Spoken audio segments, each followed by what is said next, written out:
We win Pennsylvania, we win the whole thing. Before the plague came in, I had it made. I wasn't coming to Erie. I mean, I have to be honest. There's no way I was coming. I didn't have to. I would have called you and said, hey, Erie, you know, if you have a chance, get out. But we had this thing won. That's interesting. So thank you. He doesn't want to be there. Thank you, Cleveland. You people. We don't want to be here. Jonathan Lemire, the president has been on edge, to say the least, over the past couple of days. 2 days ago, one of the angriest performances on a tarmac.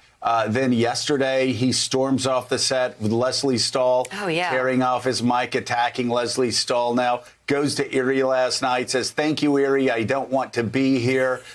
His wife stays back at the White House, doesn't come, supposedly a nagging cough. What's going on in the land of Donald J. Trump? President Trump didn't want to be in Erie last night, apparently, but I did. I was there with him for that rally, which was shorter than most. Then he's been clocked in under an hour, and to be fair, it was pretty chilly last night. But you're right. The president here last night did deliver what is supposed to be his closing argument.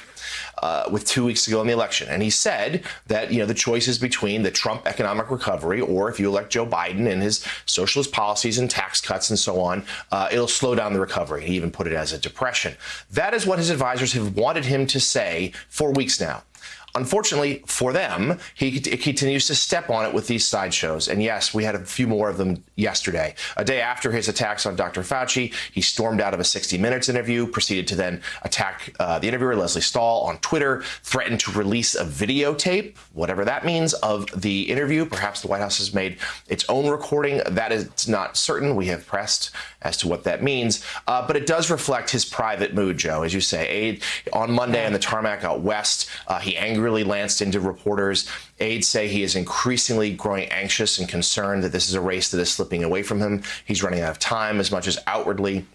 Of course, he declares that he is still going to win. We have even seen some public comments to the case where he's acknowledged that he could lose. He's mused about how could he lose to Joe Biden, who privately, he says, is someone who he feels that is shot, has lost it, that it would be an embarrassment if he were to lose to him. And the other day, publicly, he thought he might have to lose the country, leave the country, if indeed he did. And he is seeing here, he was in Pennsylvania last night, the state that matters perhaps most of all on the Electoral College map, and he's going to be there a lot in the next 2 weeks. But there's just a frustration that the trajectory of the race is unchanged. It is about the pandemic and his response. And the sideshows that he is trying to engage in day in after day just aren't working.